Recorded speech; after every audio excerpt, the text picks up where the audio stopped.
PS storyteller कथांचे अनोखे विश्व. सुरुवात करूया कथेला. प्रीतीचा तू दूर का भाग 10वा. लेखिका प्राची सोळे. त्याचं लक्ष समोर गेले आणि आनंदाने डोळे चमकले. समोरून डार्क निळ्या साडीतली बोलक्या डोळ्यांची कमनीय बांधा असलेली त्याची सुंदर अनामिका चालत येत होती. आधिराजचं हृदय आनंदाने धडधडू लागलं. कथा पुढे सुरू. मैथिली जशी जवळ येत होती तसा आधिराज विचलित झाला होता. शेवटी तो किंवा ती एकमेकांच्या जास्त परिचयाचे नव्हते. एका म्युझिक शोला तेही रात्रीचे भेटले आणि बोलण्यापुरती ओळख होईल तर नेमकी त्याचवेळी गडबड झाली व दोघांच्या वाटा वेगळ्या झाल्या होत्या. आताही ती दिसली पण तिला भेटण्यासाठी त्याने खूप मोठी जोखीम घेतली. कसंही करून मैथिलीला भेटणं आवश्यक होते. मैथिली पार्किंगमध्ये तिच्या कारजवळ आली आणि अचानक आधिराज तिच्यासमोर उभा राहिला. मैथिली स्तब्ध. तो श्वास रोखून तिच्याकडे बघत असलेला. कोणाची रिॲक्शन काय आणि कोण आधी बोलणार हा पेच होता. मैथिलीच्या कपाळावर सूक्ष्म आठ्या आल्या. डोळे मोठे झालेले आणि थोडासा रागही. जर आधिराजच्या चेहऱ्यावर मंद स्मित होते. एक्सक्यूज मी दुसऱ्यांदा मोठ्याने मारलेली हाक दोघांनी ऐकली आणि दोघेही भानावर आले. एक माणूस मैथिलीला बाजू होण्यास सांगत होता. ती बरोबर त्याच्या कारला खेटून उभी होती. ओह येस आय एम सॉरी. ती पटकन बाजूला होत म्हणाली. दोघांनी विचित्र नजरेने बघत त्यांनी आपली कार बाहेर काढली. हॅलो, ओळखलं का मला? आपण आत्ताच 2 दिवसांपूर्वी भेटलो होतो ब्लॅक पॅन्थरच्या कॉन्सर्टला मॅक रुबिनो हॉलमध्ये. Do you remember? आधिराजने सुरुवात केली. एक क्षण गेला आणि मैथिलीच्या चेहऱ्यावर ओळखीचे हसू आले. ओह येस आय गॉट इट. ओळखलं तुम्हाला? त्या रात्री आपण एकमेकांना पाहिलं होतं, ती म्हणाली. मैथिली त्याच्यापासून फक्त 1.5 फुटावर उभी होती. तो तिला लख्ख उजेडात जळून पाहत होता. एकदम नितळ त्वचा, किती टपोरे बोलके तिचे डोळे, जणू डोळ्यांनीच बोलत आहे. तिने घातलेल्या काजळाची दाट कोरीव रेख तिच्या हृदयात आरपार गेले असं वाटावं. कपाळावर छोटी टिकली, गुलाबी ओठ निळ्या रंगात फुललेले गुलाब वाटत होते. Mister hello. मैथिलीने चुटकी वाजवून त्याला तंद्रीतून जागा केलं. Sorry. Y sorry? By the way इथे फक्त आपल्यालाच कार पार्किंग नाही आहे, इतरांचेही आहेत. असेच उभे राहिलं तर पोलीस येतील विचारायला. सगळीकडे कॅमेरे लावलेत. मंत्रालय आहे हे. मैथिली त्याला ऐकू जाईल अशा आवाजात म्हणाले. हो, आपण कार बाहेर काढूया मग बोलू. चालेल का? त्यांनी विचारले. हो चालेल. गेटच्या बाहेर थांबूया. बोलून मैथिली कारमध्ये बसली. आधिराजने मग झटपट कार बाहेर काढले. दोघे गेटपासून थोडं दूर जाऊन थांबले. दोघे बाहेर आले.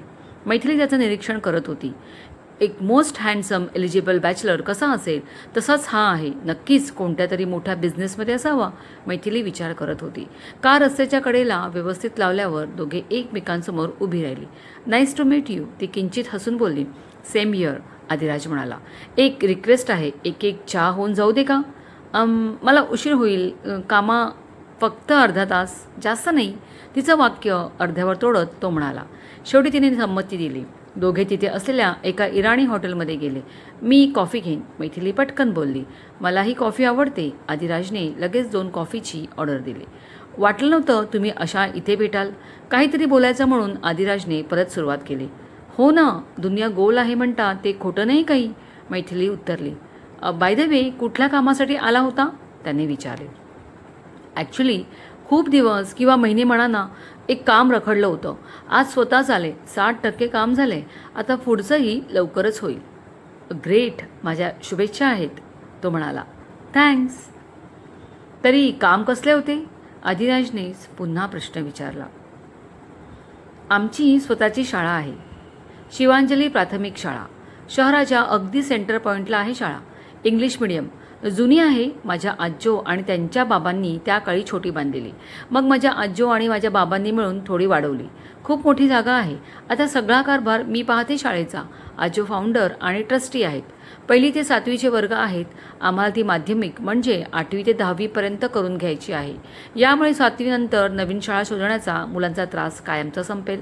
वरून आम्ही फी खूपच कमी घेतो. त्यामुळे सर्वसामान्य घरातली मुले शिक्षण घेतात. आता माझ्या वडिलांचे स्वप्न पूर्ण करण्यासाठी प्रयत्न करते. ते आणि माझी आई या जगात नाहीत, पण त्यांचे आशीर्वाद मजपासी आहेत. शिक्षण मंत्र्यांकडे याच कामासाठी आली होती. आमच्या शाळेतले सबनीस सर येत होते, पण काम काही पुढे सरकत नव्हते. आजची अपॉइंटमेंट मिळाली आणि मीच आले. मैथिलीने थोडक्यात सारं काही तिच्या आणि तिच्या शाळेबद्दल सांगितले. मैथिली काय म्हणाली हे सगळं आदिराजच्या डोक्यावरून गेलं. फक्त शिवांजली प्राथमिक शाळा हे वाक्य कानाने टिपलं व लगेच शिशाचा रस ओतून ते कान बंद केले गेले. मैथिली आंटीचे हलणारे ओठ तो सुंदर नजरेने पाहत होता.